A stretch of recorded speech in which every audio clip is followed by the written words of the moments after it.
I know it's hard to change your field, your path, or your previous dreams. It's scary.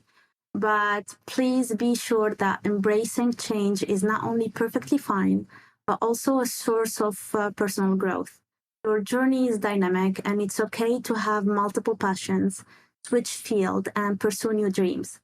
As you evolve over the years, your experience makes you more mature and well-rounded. So fiercely explore new paths, because when you love what you do and follow your passions, your potential of achieve greatness becomes limitless.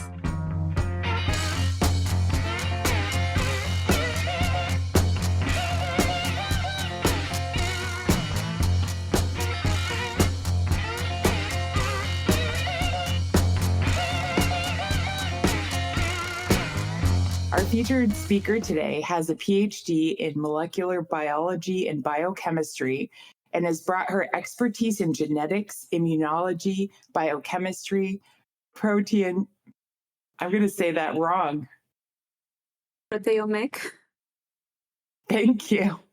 And imaging to contribute to many research projects throughout the world. She also recently co-founded a company called MO2, focused on investment management in Tunisia and Africa.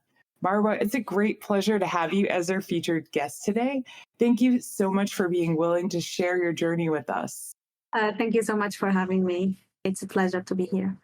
So I was wondering if you could kick us off just talking about how you discovered kind of your love for science and biology and biochemistry in particular. Like, how early did that start for you?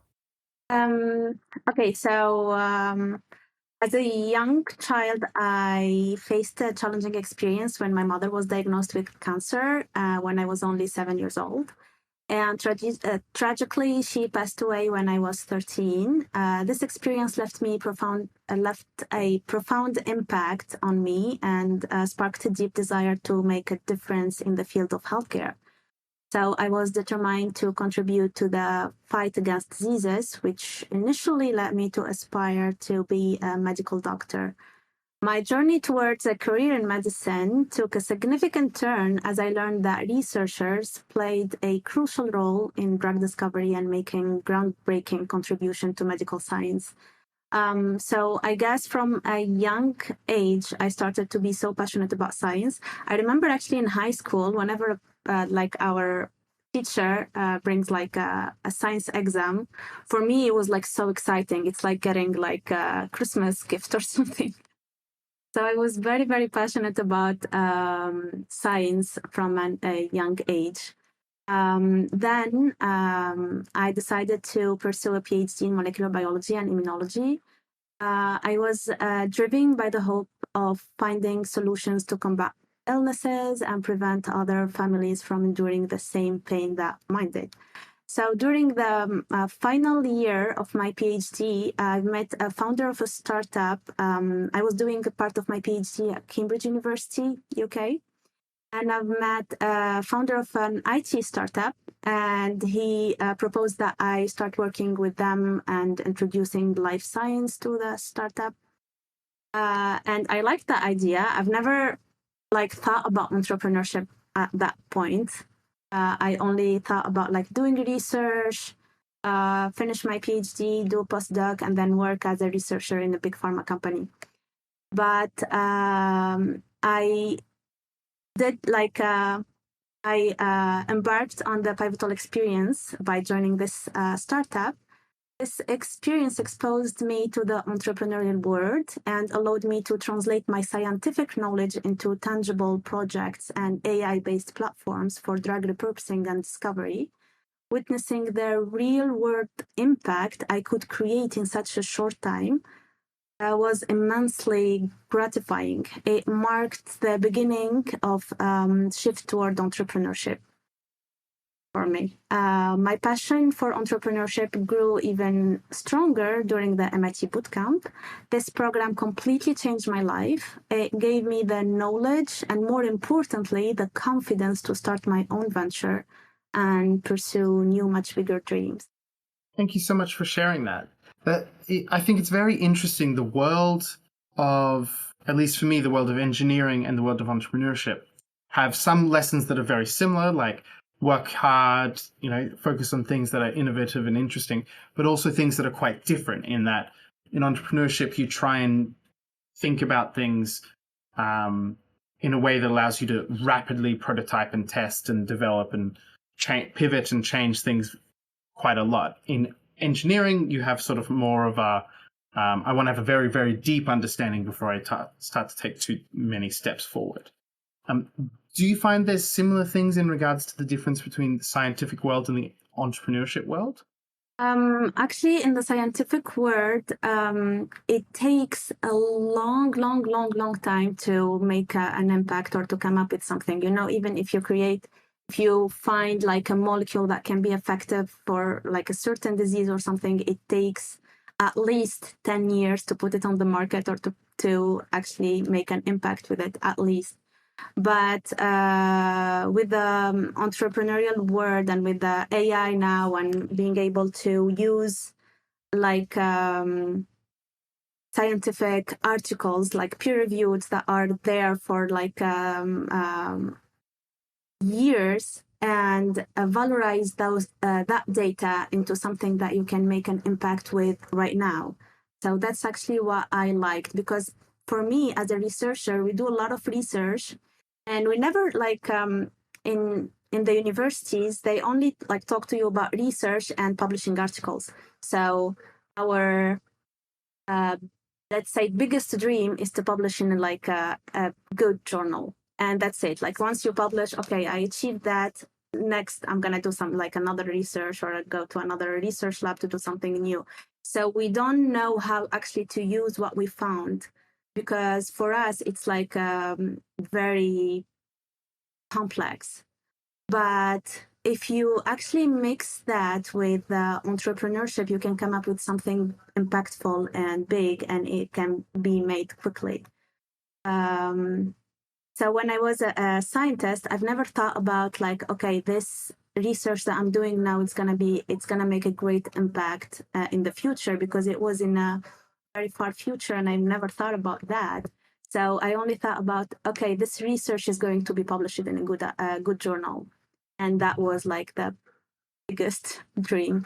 But now you can actually use that research and many other researchers, because there are like great research that have been done that you can find in peer-reviewed articles that is not valorized at all, and it's a waste.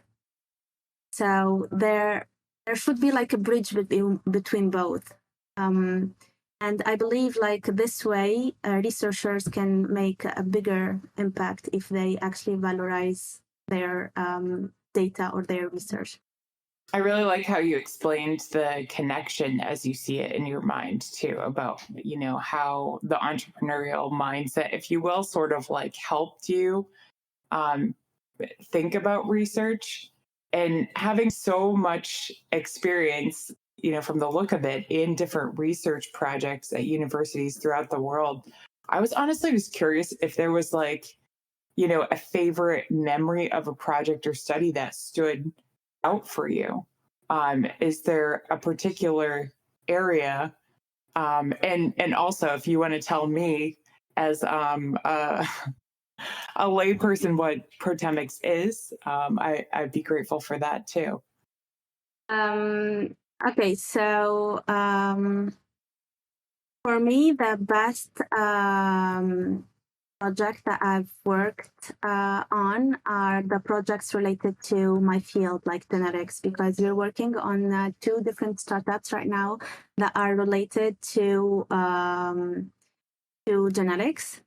And it's just like so fulfilling for me to be able to contribute with my knowledge and my expertise in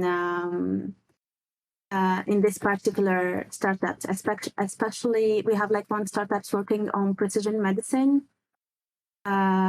which is like I believe it's very, very important to do that, especially in Africa and Tunisia, because according to many scientific articles, the African genome is 80% more diverse than any other genome makeup, and to have medications that are more suitable for this genome makeup is very important. Very important, as now we are like using, because in the whole research there is only 3%, 0.3 or 3, I'm not sure. I need to go back to that. But like very small percentage of the African genome in the research. So actually the medications and treatments that we are using right now are not very suitable for our genome makeup. So I believe it's very important to work on that in Tunisia. So we have a startup working on that, and I'm very passionate about it, and I'm really happy to be part of it. And we have another startup also working about like the valorization of argan tree in Tunisia, which is a very important case for me, because when you say argan tree in general, I don't know if you know that tree argan. It's you extract argan oil from argan oil. So when you say argan oil worldwide, everyone thinks directly of Morocco, of course, because argan trees are in Morocco, and everyone imports argan oil from Morocco. But the argan tree is also endemic to Tunisia, but it's not valorized at all. No one is using it. No one is extracting oil from it. We're actually importing argan oil from Morocco every single day. Even though if we valorize this, we can have like a huge impact socially, economically, and ecologically. So there is a startup working on this right now, and I'm very passionate about these two. Concerning proteomic, it's the study of proteins. Okay, the study of proteins. Now, could I also ask, you've recently co-founded MO2, and from what I hear, you're hitting the ground running, already collaborating with several startups and a number of significant projects. Can you talk about how the vision of that how the vision that inspired the company, and how you decide to focus on investment management in Tunisia and Africa? So when I started my first company, BioInnovate, I realized that investment and fundraising is a very complicated and important part in Tunisia, and a lot of startups are struggling with that because they work with few programs that can help them fundraise or help them develop their project, but then they get a small amount and they don't know what to do with it, or they don't know how to fundraise after that, and a lot of startups just fails after a small period from starting in Tunisia. So it's very important to know how to manage, how to use the investment, and how to find investors.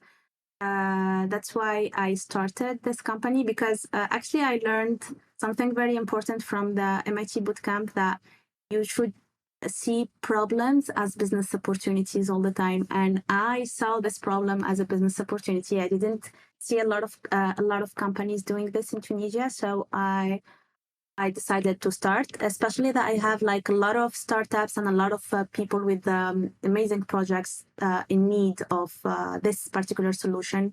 And I've made good connections with a lot of investors worldwide. So I thought that I had everything I needed to start something that can help startups and project owners manage find and manage the investment. The link totally makes sense to me now. Yeah, it's a common problem that we see all over the world. But congrats to you for, wanting to actually tackle it, even though it's not your first love, maybe, it's a connected piece to it. So that's really amazing that you're, so in addition to co-founding MO2, I know you're also a founding member of, is it R2I? Yeah, Association? it's R2I. Okay. Yeah, R2I So association. It actually empowers a researcher to industrialize their work and innovate effectively. So R is for research, I for industrialization, and the other I is for innovation. Okay. All right. Like as I said in earlier, like researchers do their research, like they have a very important and valuable amount of data, but their only like objective is to just like make an article out of it. And we're trying to help them through this association to see that they can do much more with that. I thought that was incredible to, to read like the mission, helping researchers kind of industrialize their research and drive innovation, and try to facilitate discussions with ambassadors and successful business leaders. I was wondering, like, how does that work out in reality? What'd you say? That's actually the CEO Club. It's another association. Oh, Like, okay. yeah, All I'm a right, my member of confusion. That's fine. Okay. Yeah, I'm a member of a Well, lot maybe, of. yeah, maybe you can tell us what the difference is then. And I do apologize for that. And the value you see in spending time in both. But I was honestly going to ask you, like, how does that work in reality? I can't imagine it's easy to get all of these, busy scientists together and actually do this. Yeah, for the RNI, we always like organize events in universities, like private or public, with researchers, and we encourage them to do a presentation about like the work that they are doing, and then we come up like with ideas how to help them industrialize and use their data in something much bigger than just like an article. For the CEO Club, it's actually an exclusive network of CEOs in Tunisia. It has like all the CEOs of like startups and companies in Tunisia, almost all. And we organize events, collaborate with ambassadors, and learn from successful business leaders. And like we help them like make a bigger network and collaborate with each other. So that's actually the CEO Club. Wow. I mean, it sounds like you have your fingers in so many different interesting projects and associations and different ideas. That does beg the question, though. How do you go about like work-life balance, getting your own time when you need it? What's your sort of strategy in regards to that? So to be honest, I'm a workaholic. I prioritize work a lot, but since I love what I do, I'm passionate about what I'm doing, so I don't consider it as work. I enjoy what I'm doing so much, and sometimes I lose track of time when I'm working. But I try to maintain a healthy work-life balance. But also living alone gives me the flexibility to structure my time in a way that aligns with my goals and interests. So I try to dedicate focused blocks for work, allowing me to be productive and accomplish tasks efficiently. But outside of work, I try to allocate time for reading and pursuing hobbies like piano lessons, dance lessons, swimming, scuba diving, and yeah. I'm so glad to hear that you make time for balance because recharging your batteries is an essential part of, being at peak performance too. And it's clear that you're giving so much of yourself to so many different things. But I also, as we were kind of talking about at the beginning, was curious what drew you to boot camp. It seems to me like you have all these different experiences. So was it that there was something you were trying to gain from it? Were you just hoping to meet some interesting people? And then also, have you found any of the tools from the disciplined entrepreneurship framework particularly useful to you since? So attending the MIT bootcamp was a pivotal choice, aligning with my quest for knowledge and my passion for entrepreneurship. The disciplined entrepreneurship framework not only provided me with valuable tools, but also instilled a mindset that has significantly influenced my approach to building and scaling my company. I always say that the bootcamp actually changed my life. I mean, before attending the bootcamp, I just wanted to enhance my skills to be able to be a better leader in the startups I was working with. But after the bootcamp, it completely changed my vision, and I was mentally and professionally, let's say, ready to start my own thing. So directly after the bootcamp, I started my own company. I mean, too bad for the startup I was working with, but that's a good thing for me. And the bootcamp contributed in that. That's excellent to hear. Thank you.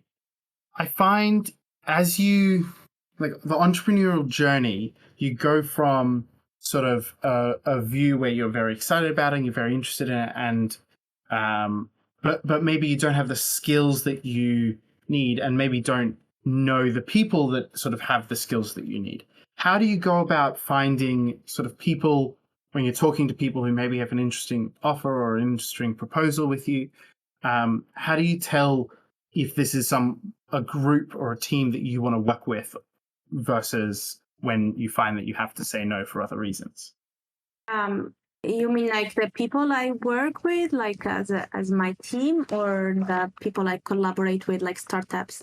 In both scenarios. So like when you're collaborating with someone, there are certain skills that maybe you'd be looking for, or traits or anything that you've seen and found that these are really good aspects of people that you really want to work with, versus scenarios where you're like, maybe we aren't super compatible. Does that make sense? Yeah. So actually, when I work with people, or when I like choose the startups that I'm gonna work with, I try to be 80% rational, 20% emotional about my choices. So I always like ask very specific questions to the people I try to work with, and try to know as much as I can about them, because for me, like collaborating with someone or having like team members in your in the company is like a marriage. It's like very, very important, and you need to make the right decision to work with certain people. And actually, this was the most pivotal lesson I learned in the is the paramount importance of selecting the right team. Actually, this decision is not just fundamental, it's absolutely critical, as it can profoundly influence the future of your business. So what I believe is that you can possess the most brilliant concept or idea, but without a dedicated, capable, and cohesive team, and the right people to work on it, it's like having a ship without a crew to sail it. So, on the other hand, even if you have a very average idea, it can turn into something extraordinary when you have a supportive, passionate, and deeply evolved team by your side. These individuals actually can breathe life into the concept, adapt and iterate, and work tirelessly to transform an ordinary idea into an incredible, successful reality. So I believe that it's very, very, very important to select the people you're working with. And this is like from my own experience.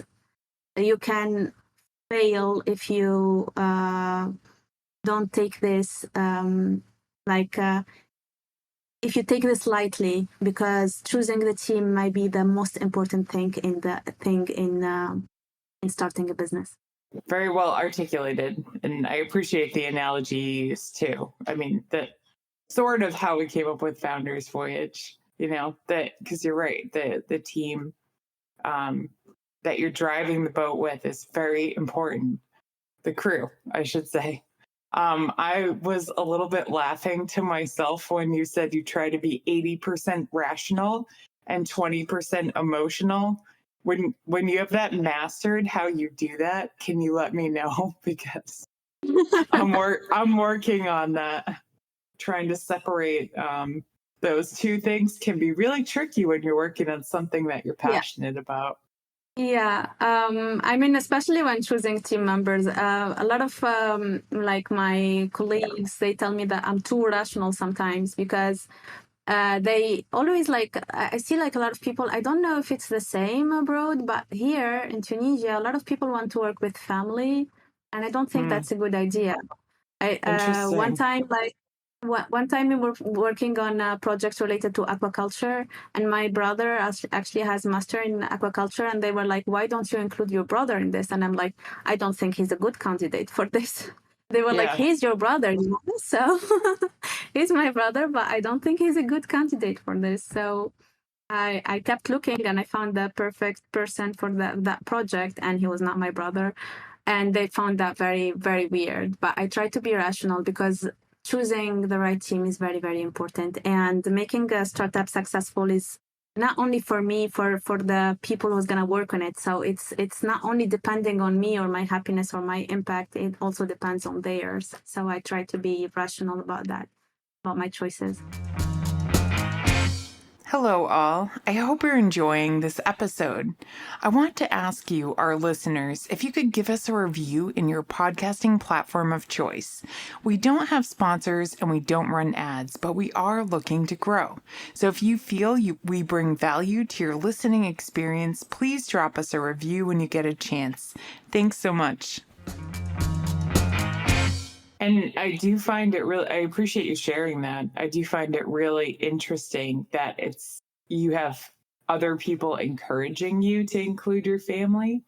I do think that is definitely a culture difference. While there are definitely family companies here, I think in the US, we see that as like an older way of thinking. Because it's very common for, families to kind of go in different directions. And I think it's thought of as charming when it's a small business, but maybe dysfunctional if it's like a large corporation where a family is still sitting at the top, and it's Yeah. not run by like a diverse board of directors. But if anyone else wants to share in the questions and discussion chat, I wanted to go back to some of your other projects and experiences because you have so many. So when I initially reached out to you, I saw that you had recently joined Bio Innovate, spelled with an A, which I think is cute. Yeah. And I was wondering, what led you to be interested in like a company builder organization? Because when I read what they actually did, it didn't, I was thinking it was going to be like a biotech company, but can you sort of take us through how you decided you wanted to be part of that organization? Also, how did they decide which companies they want to build? So for BioInnovate, I actually I was like co-founder, but also head of the department. So it's actually it's like there is a bio group in Tunisia, and it's a market leader, and they work on a lot of healthcare projects. So the owner or the founder of the bio group actually asked me to start this company together, which will be like a company among the bio companies, bio group. So I just like finished my bootcamp at that time, and I was eager to start something new. And I wanted what I love during the bootcamp is that they see all problems as business opportunities, and actually that was what inspired me to help like new companies start their projects, or people with like a certain ideas to start like a new project from scratch. So in Bio Innovate, I was deeply involved in fostering startups by providing comprehensive support from developing their business model, conducting market research, and assembling compatible teams to creating the startup itself. But what set us apart from other companies like incubators or accelerators is that we dive into the technical aspects as well. So we had like a whole IT team, and if we can even make the platform, work on the algorithms and everything. So we actually create the company with you for you. And I found that very inspiring, and I wanted to start it, and I thought I can do it well. Wow, that's awesome. That's really, really interesting. And I like that you take that deep dive into the technical side of the company or the problem that you're trying to solve. I think that brings a lot of authority to the company builder. One thing I did want to dig into, and this is something we like to dig into with a number of entrepreneurs during these Saturday sessions, is if there were any times that you had to make a major pivot or deviation from your plan, how you went about that decision, and if you do anything different now. Actually, as I said earlier, I pivoted a lot from my original plan. So my academic journey culminating in a PhD in molecular biology. I had actually 2 masters also, in one in genetics and one in environmental engineering. It has been those has been instrumental in shaping my foundation of knowledge and analytical skills. However, it was when I fell in love with entrepreneurship that I truly found my calling. So while immersed in the world of scientific research, I discovered my passion for entrepreneurship, and it completely changed my trajectory of my career. This realization was a profound moment, pivot way from what I initially envisaged for myself. So I decided to pursue this newfound passion wholeheartedly. So this transition has been a journey of personal and professional growth, and it has affirmed my belief that one's true fulfillment lies in following their passion. So actually, I wanna say to whoever can benefit from this that I know it's hard to change your field, your path, or your previous dreams. It's scary. But please be sure that embracing change is not only perfectly fine, but also a source of personal growth. Your journey is dynamic, and it's okay to have multiple passions, switch field, and pursue new dreams. As you evolve over the years, your experience makes you more mature and well-rounded. So fiercely explore new paths, because when you love what you do and follow your passions, your potential of achieve greatness becomes limitless. Do you have something, like kind of a guiding vision or a philosophy, kind of like what you just shared, that you go back to that helps you decide, which big life choices to make in personal life or in professional life or in both? Yeah, so my guiding vision and philosophy revolve around embracing the hunch concept, a term beautifully elaborated by Luis Perez Breva in his book on innovation. So it signifies that intuition and instincts, often referred to as a hunch, can be a powerful compass in decision-making process. Personally, I found that trusting my instincts, coupled with my deep passion for entrepreneurship and science, has led me to the most fulfilling life choices, both professionally and personally. So this philosophy encourages me to follow my intuition, take calculated risks, and pursue opportunities aligned with my vision and values. So I encourage everyone to read that book, by the way, because he talks a lot about the hunch and how he takes how it helps take important decisions in your life, and you should trust it when you're trying to make a decision about big changes or big decisions to make. That's awesome. Thank you. I'll definitely look that up. Can you give us an example of when you sort of applied this philosophy and how you sort of how you knew to trust the feeling and then applied it?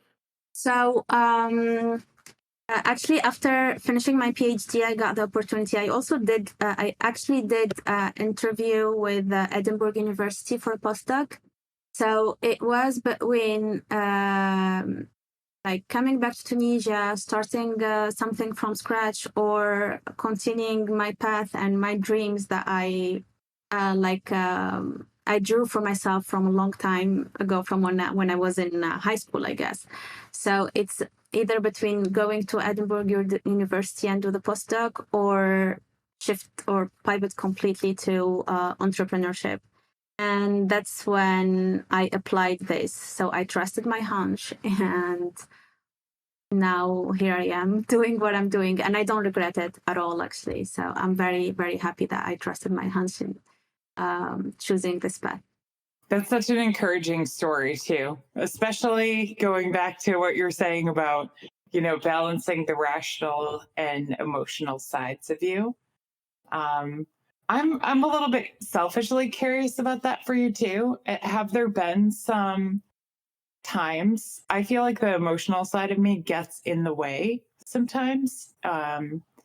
You said, that some people you've worked with have told you that, they've said you're a little too rational.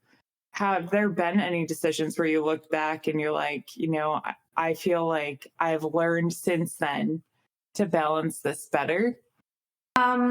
I mean, when I talk rational, it's like, because I saw a lot of people in different companies in Tunisia where, for example, they work with families and friends, and if that family member or friend, they don't have any added value and they are not working at all in the company, then it's okay because they're a family member or friends.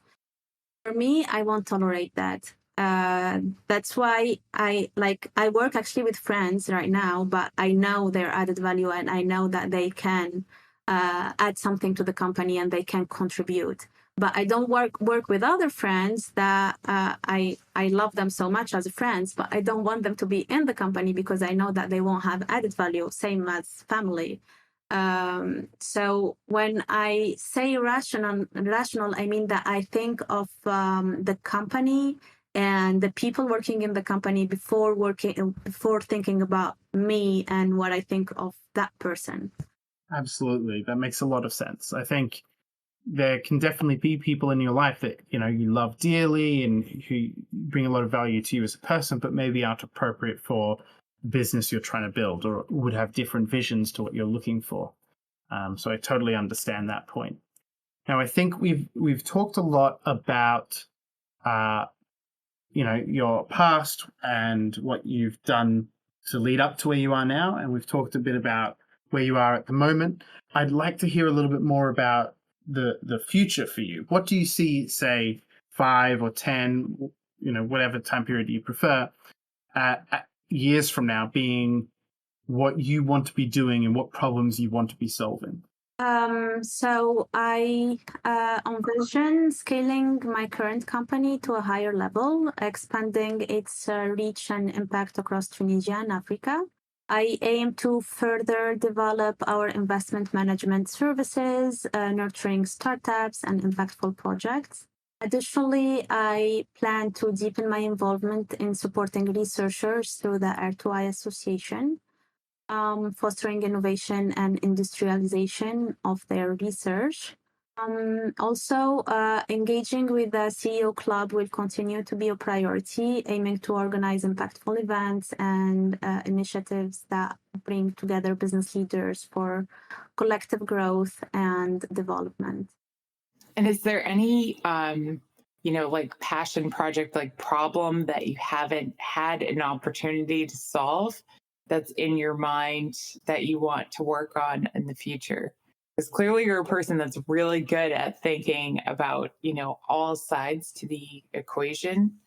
So actually, the project that I've been thinking about, I want them to make an impact, and I want them to be successful, are the two projects that I already talked about. one related to personalized genetics, which is still, as I say, a baby project. It's still new, and we're trying to make it successful and scale it. Also, the project about algae tree, because it's very, very important also to me, and I'm sure that it can make a great impact in Tunisia. So my focus now are on these two projects, and I guess I want to solve these two problems in Tunisia and Africa. As someone goes through their entrepreneurial journey, one of the things that tends to change is someone's leadership style. I know you're doing a huge amount of amazing things, but you're still relatively early in your entrepreneurial journey. Have you noticed any changes to how you manage people and provide leadership capabilities in the projects that you're working on and the startups that you're working with? Yeah, actually, at the beginning, I started working with my team. They are free to work whenever they want. They have flexible hours. They can work from home or come to the office. They have tasks to do, so I don't care if they do them in 2 or 3 days or they do them the whole week. So they are they have flexible hours, flexible time, flexible life in the company. But then I realized that this approach doesn't work with everyone. I found that a lot of people are not being serious about it. They don't complete tasks with good quality. Sometimes they just leave everything to the last day and then they rush it, and it's not good output that they give. So I changed that a little bit, but I try to give flexibility to the profiles that this works for them. And for the new ones, they need to come every single day to the company. They have fixed hours. And then when I get to know them better and I see if this approach will work with them, then I apply it to them. So it's not applicable to everyone now. It's different from a person to another. That makes a lot of sense. And, continuing kind of our discussion about people, I was wondering, we've talked about, having family be part of your company. And I was also remembering a couple weeks ago, we had someone talk that said, definitely do not work with your friends, but I also know that there are so many, pieces of advice and books that talk about how you really need a culture fit beyond just the resume. So I was wondering, do you feel like there are any, is there a set list of characteristics that a successful founder needs to have, as a person, whether they're a solo founder or whether they're part of a team?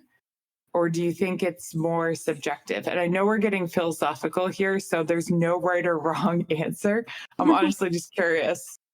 I guess for me, being a founder, you need to be rational. You need to think about the company more than thinking about yourself and your emotions. You need to think about the impact that you are going to have on the people working in the company and on the field that you are working on, more than thinking about the impact on you and the money that you're going to get from the company. So I guess you need to be rational and you need to be not selfish, I guess.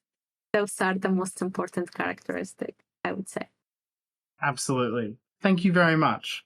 I really appreciate that we've sort of been able to dig deep into a lot of these sorts of topics and around your perspectives on team members, on an entrepreneur, on yourself and your vision and things like that. Excuse me. We tend to talk about, or because of it's such a massive event, we have in the past talked a lot about COVID and about the impact it's had on a lot of different people and their entrepreneurial journey. I imagine, given your area of expertise, it may have had a very large factor in regards to different areas that you were looking at. Is that the case? Do you find that the biomedical field has sort of changed a lot since the COVID pandemic? So actually, I started both of my companies after the COVID pandemic, and I was actually involved in the first startup when the COVID pandemic started.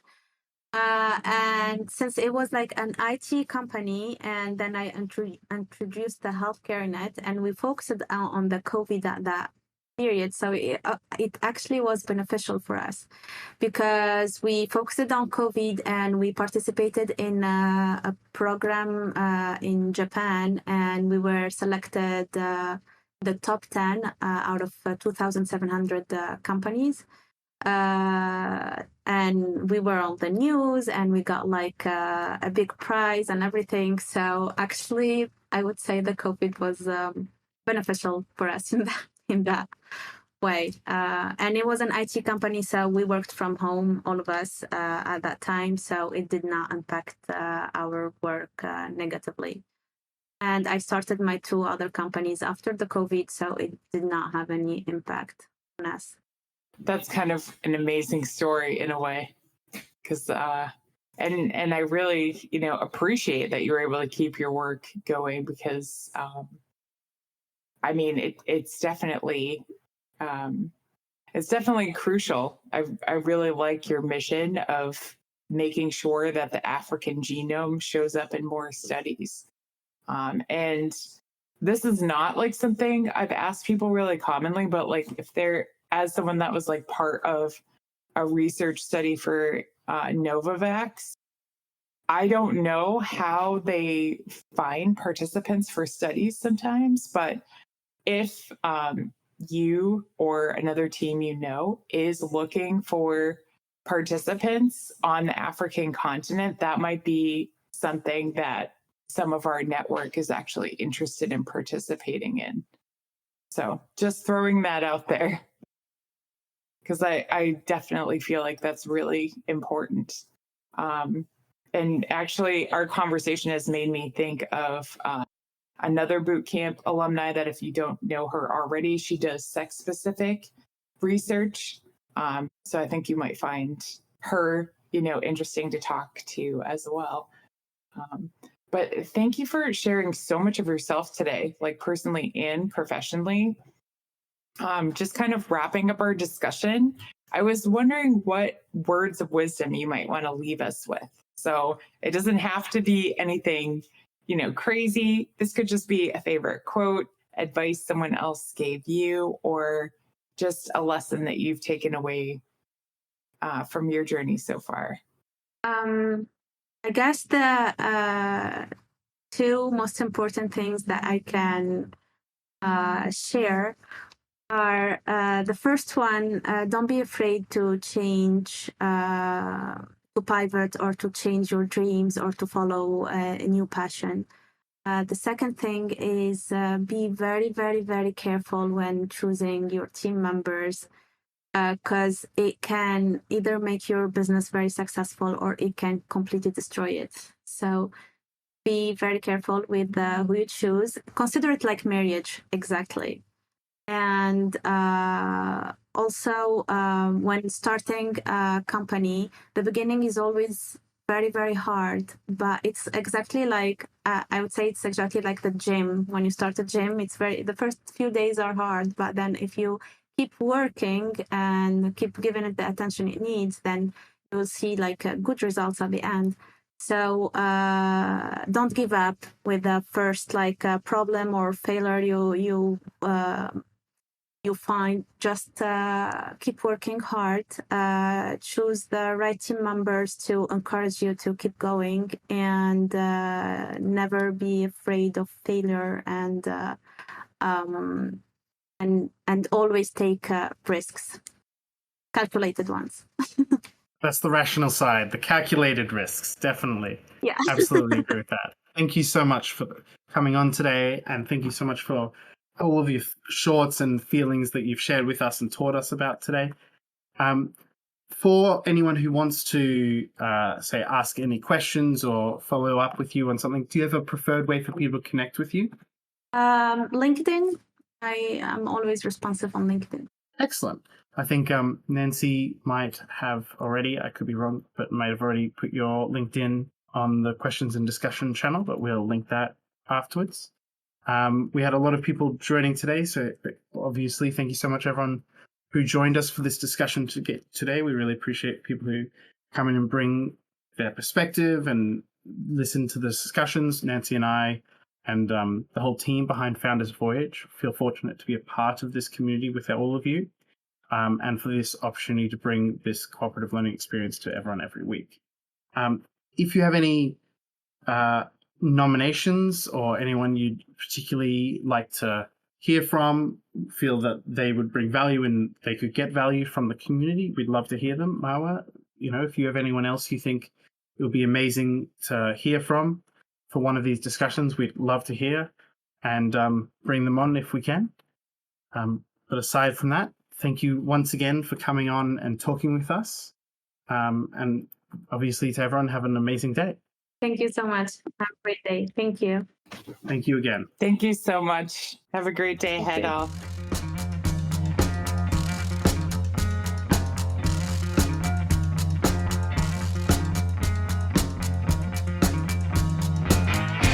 You've just finished another episode of Founders Voyage, the podcast for entrepreneurs by entrepreneurs.